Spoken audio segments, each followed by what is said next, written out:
Hello, everyone. My name is Chris Harsky, and I'm one of the consultants with the ARPDC Science Consortia. I work out of the Clark office, and I am here on behalf of the entire science team who's put together a document for you that hopefully will help with some of the rollout that you're doing this year with the K-3 science.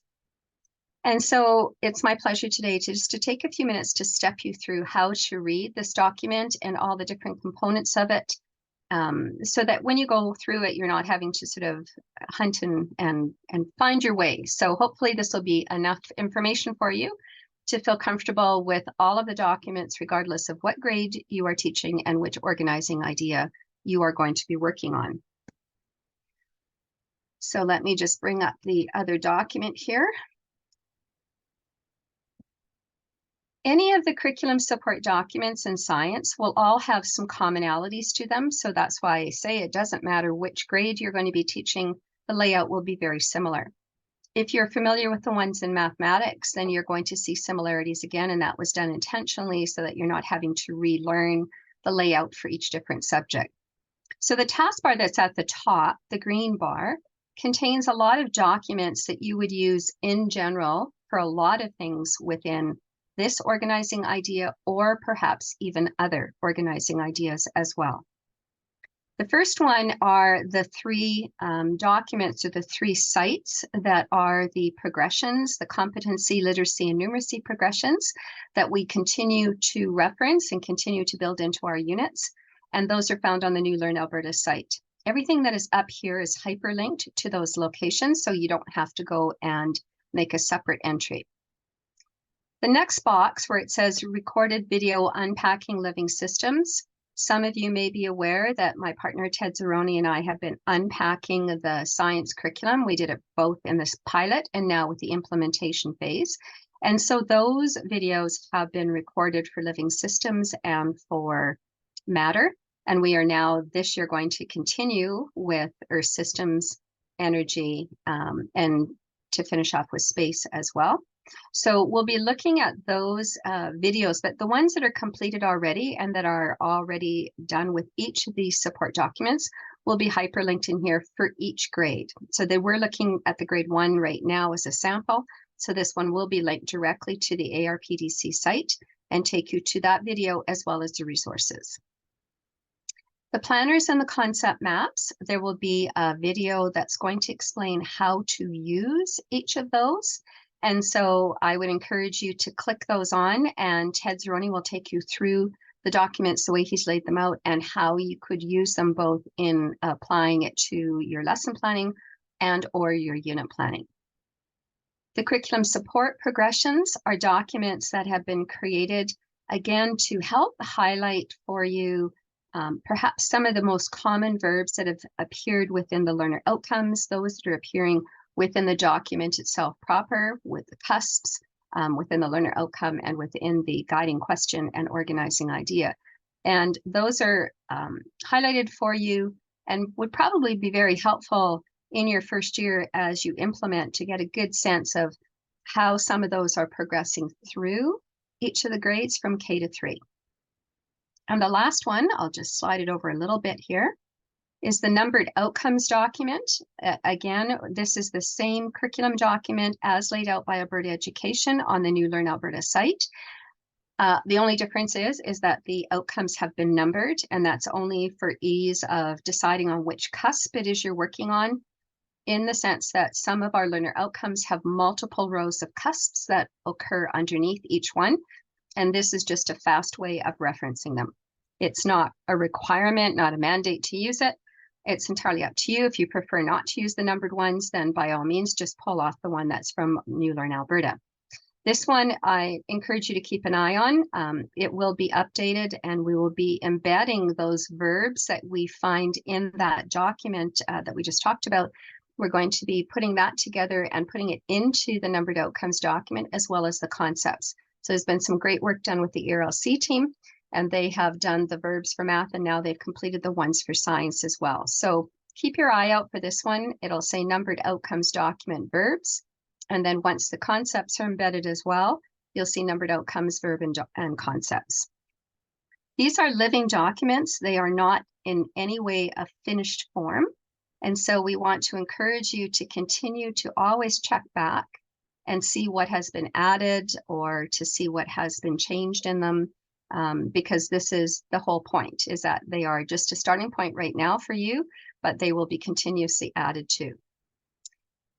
Following the bar at the top, you'll have your title. You'll get the organizing idea, guiding question, and learner outcome for that particular organizing idea that we're working on. And each learner outcome has its own document. So grade 1, the learner outcome, there was only one in living systems for grade 1. And so that outcome has its own document. And if there were 2 learner outcomes, there would be 2 separate documents. Below that, you'll find a section called Summative Assessment Transfer. So again, we're providing just some ideas here about what would summatives in the science look like. It doesn't have to be a multiple choice test. It doesn't have to be one great big test. It could be something that you're providing to students throughout the unit, or different components of the unit are being assessed at the same time. And so these are just some ideas that have been suggested in here on how we apply the transfer. And if the term transfer is new to you, you will notice that as we start to unpack this document, I show you sort of the different columns, you will hear the words surface deep and transfer. And so again, there is a video that will be located here, just unpacking in very brief terms, what is surface deep and transfer. So if you're not familiar with it, I would really encourage you to watch that first, so that the rest of the document has context for you. If there were some summatives samples, and that's all they are samples that were created, and in this case, there were 2 of them that were put in. Exploring environments and designing my own plant or animal are just 2 suggestions. Again, these are ways that you could assess a learner outcome within the document or a component of the learner outcome. If there's any needed resources that go with it, you'll find them below. And these will be uploaded, or you can upload them as a doc, and that means that you can have editing abilities to it. You can add to it, subtract from it, take portions of it because you don't want to use the whole thing, or not use any of it at all. The choice is entirely yours. These are support documents. They're not mandated documents. They're here just to help you sort of go through it the first time. The next piece you'll find in the green bar is these are the different cusps that occur in the first learner outcome for living systems. There are 3 of them, and by the numbered outcomes document, we know that because it's 1.1, 1.2, and 1.3. If you have finished the first one, or you're starting with the third one, and then you want to go back to the first one, you don't have to scroll through the entire document. These are all hyperlinks. You can simply quickly jump to each section as you so choose. You're not required to do them in the order that's there. That's entirely up to you to decide based on how you planned your unit. Below each one of these, you will have, for the first cusp that appears in your curriculum document, there are some prerequisite knowledge, general statements that might be helpful for the students to know, especially as you're moving your first time through. Some essential language that appear in that first cusp. Some possible misconceptions that students may come with in this particular cusp or particular organizing idea. I know and I can statements, as well as I understand. So when we consolidate the knowledge and the skills and procedure pieces, we come up with an understanding. So feel free again to use any or all of those, or none of them. That call is entirely up to you. Below that, you will see a familiar 3 columns, which are the knowledge, understanding, skill, and procedures, as they appear again in the curriculum document. However, you will notice that maybe not all of the pieces are showing up right away, and that's been intentionally grouped together based on whether something in the knowledge side, perhaps, maybe with the skill. Sometimes it'll be knowledge and understanding, sometimes it'll be on understanding and skill. In this case, it's the knowledge and understandings that are foundational bits of information that the students really need to know before you're going to go on and address the understanding and do a lot of relationship connections between some of those ideas. It's not saying that when we teach knowledge, just the factual foundational pieces, we're not building relationships. You are, but we have to learn the material first as a student, and then I can go much deeper in my thinking. So we call that surface level. And if you watch the video, Ted unpacks that for you. So here you see some sample surface level ideas that could go along with some of the knowledge and skills and procedures that are outlined here. Again, you're not necessarily just teaching facts and that's it. You're still making relationships, but it just gives you, the students, a starting point and a place for them to start to consolidate some of their thinking in a very surface level manner. We've given you sample activities, so ideas and ways that you might unpack some of that surface level. Again, if you're looking for just different ways to do it, sometimes instructional strategies are what you're going to find in here.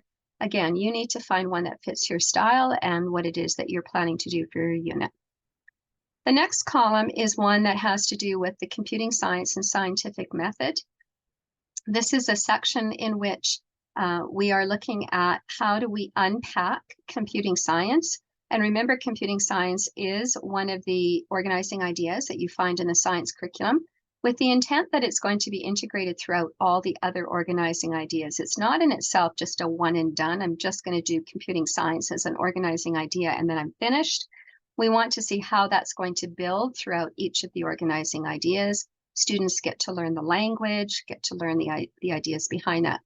So in the computing science pieces, you will find that there are a number of the consultants. Janet Bell has done a number of overviews for you. First of all, just what is computing science? If you're not sure how that's going to fit into your science curriculum, so I would encourage you to go to the ARPDC site and watch those.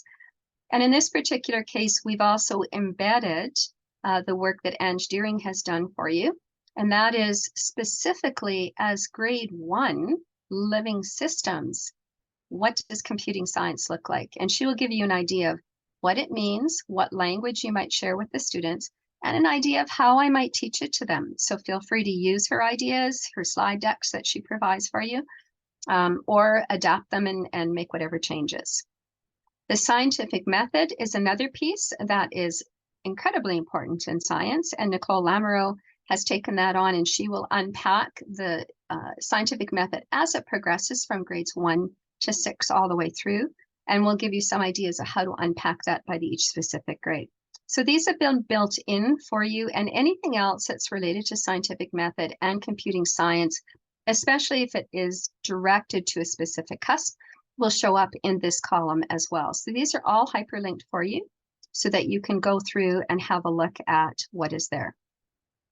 And then the last column are the assessments, and they're formative assessments, meaning these are touch points for you to see whether the students are just understanding. Again, these are sample ideas. They're not meant to be tests for marks. They're meant to be activities where the students can demonstrate that, yes, they're starting to get what you want them to get. Again, you've got suggestions here. We'll be adding to all of these columns as time goes on. So you just need to check back and see what is there that's new. Okay, I'm going to go back to our center column to give you just a couple of other points of reference here. So you've got some sample surface level activities, and then these are still in surface, but they're already getting to do a little bit of a relationship building with those concepts that we've just taught. If there are other resources that are relevant to this cusp, to these activities, to what you've been teaching, you will find them here, and they're specific to that area. As we go through, you're going to find that there will be some dividers again that show up, and now notice that my understanding and my skill and procedure have come into play. And we're moving these from sort of a conceptual level now and starting to tie things together. Again, this is not to say that everything is just taught in that order, but it helps for students to have that foundational piece first, and then we can start to ask them to make those connections and relationships. So again, the same layout, you're going to see some sample deep level activities that will be in there, and there are some matching formatives that will show up on the other side. Again, anything that's here is hyperlinked or already a document that you will be able to download. So if it is a doc, it'll come up as a preview and you can look at it, decide whether or not you want it. If you do, just hit preview and it'll download it to your computer and you can edit within that document. If it's a slide deck, it'll come up as copy. So it'll ask you to copy the slide deck first, and then you can go through it, choose pieces, all of it, none of it, delete it, whatever you want to do at that point. If there are some documents here that come up as view only, just a reminder, if you're not a Google platform user, view only simply means that you need to download. So just go File, make a copy, and you can download that to your computer. Don't request permission access because we won't be doing that. We're hopeful that you're just going to download it. We've hopefully tried to minimize the number of views that you're going to encounter as you go through. You'll also find in here ideas for local experiential learning excursions. In other words, what could I think about that's around where I live or where our school is, or in the neighboring, just close to our town or city, that we could take the students for a walk field trip, drive field trip, whatever it's going to be, where I can do some applications where they can really see this particular element of the CUSP in real time. And we're really hoping that as you start to do the work that's happening within the curriculum and you find that you have places, regardless of where you are in the province, send us the list of places that you have at your location. That would be helpful so that we will include those in here so that people who live in your area might say, oh, I didn't even know that existed, or I didn't even think of putting that as a possibility for a walk to or a connection to. So we're looking for feedback, and we're also looking for your expertise in sharing locations, sharing assignments, sharing assessments that you've used that have been really, really helpful for the students. You'll also find in here infusing Indigenous knowledge into the curriculum. Some places you'll see in progress, and other places there's quite a bit that's already been added in. Again, there will be a team that's going to be working on that, that is currently working on that right now, and I think you're going to be really happy to see the resources that they've completed for you for each of the organizing ideas. And so again, those will be infused as soon as they're ready to post, and that should be in fairly short order. Again, the other resources, if they relate. Below each of the CUSPs, you will find a section called resources. And so these become a little bit more general, but again, they're still related to your organizing idea, your grade, and the CUSPs that you're going to be unpacking. So you will find some Indigenous related materials in here. There's what we call general. So in some of these cases, these are websites that fit specifically to your organizing idea and maybe the one below and the CUSP and the one below, or maybe it's a general one that fits to your grade in general. So again, these are sites that you might want to explore when you have a little bit of time. I know time is an issue. And find out what things in there resonate with you, because again, your style of teaching is unique and you're going to want to find some that resonate with the way you like to put your units together. In here, you'll find also resources that have been developed. We've got lots of great materials that have been coming out from school boards already and from other educational institutions like University of Alberta. So you'll find those listed in here, and those will be kind of a standard all the way through. You'll also find your new Learn Alberta and ARPDC links into that location as well. Below the resources are two other boxes. This one is called Primary Connections, and that comes from an Australian resource that was put together for their teachers in the science program. These are standalone units that address a variety of different outcomes, and because they're outcome-based, we also have the privilege of being able to say their outcomes are very similar to our outcomes. And so again, these are not just take the whole thing and use it. You need to have a look at it, but they are very detailed. They're very encompassing. They have entire units built in there. You would probably only want to use parts of them, but there are everything from activities that are listed to suggested assessments, to videos, to resources. So again, I would encourage you, we put in some brief descriptors in here for you and the links to them directly. And in some cases, those descriptors have been expanded so that you can get a better sense of what is in some of those without having to go and download it. Also, we have wonderful support from Gizmos. Karen Bloomhagen is one of the reps for Alberta, and she has gone in and has been working side by side with us and has gone through and looked at every one of the gizmos that are available and already identified which one fits with each CUSP, with each grade, with each organizing idea. So she's taken a bit of the legwork away from you, and she's even put notes on here, customize the lesson to make it fit for grade 1. So they will work, but you may have to take them down a little bit or see where they're at. There's 2 levels of the New Learn Alberta ones that are posted on the website there, and there may be the odd occasional one that you're posted directly at the Explore Learning site, and you'll see those listed below. So that was only the first cusp. So remember, we had 3 cusps. So now you're seeing the same thing come up exactly the same way. Here's your second cusp. These have been adjusted to fit what it is I'm going to teach there. And the same process comes through. I have the same sort of breakup of the knowledge, understanding, skills, and procedures. So we're really starting with just knowledge pieces first about what are some basic needs. And then you have, again, your instructional pieces, your computing science linkages to it, and scientific method and assessments. So we're hopeful that this will give you a good start if you haven't got a lot of resources, or maybe you've never taught this before and you're just looking for some ideas of, oh, okay, that's something that I could do in this. All right, that helps out. Okay, and then as we continue to go through, here's your third one. So they will vary in length depending on the number of cusps that you have. And some cusps have more importance than others in the sense that they are building foundational pieces maybe for other cusps. They're not necessarily the one and done. At the very end, the very last cusp that you'll have again your resources. You'll see some very common pieces on it. You see the primary connections, and these will change. Sometimes the cusps have different focuses, so these will stay, they will not stay the same. In this case, they have. And below that, you'll have a section called Literature Connections. So in this particular last piece, this would be for you if you're trying to build some library books in your classroom, or if your librarian is looking to help augment what it is that she has or he has in the Learning Commons for the students. You'll find the name of the book, the title of the book, a brief descriptor of what it's about, any relevant information about learning who published it and where would I get it from. In some cases, these are available through Pearson.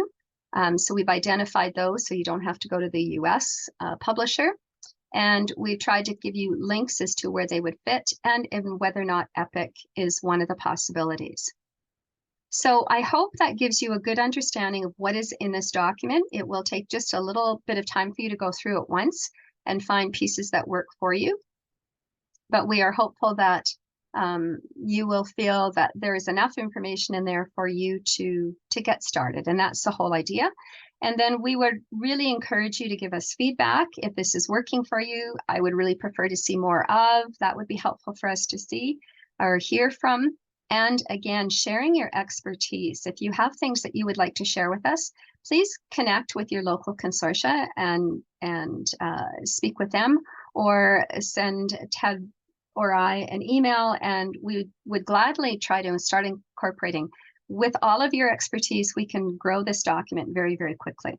It's living, so always check back. There will be additions made, probably once a month, not more than that will go in.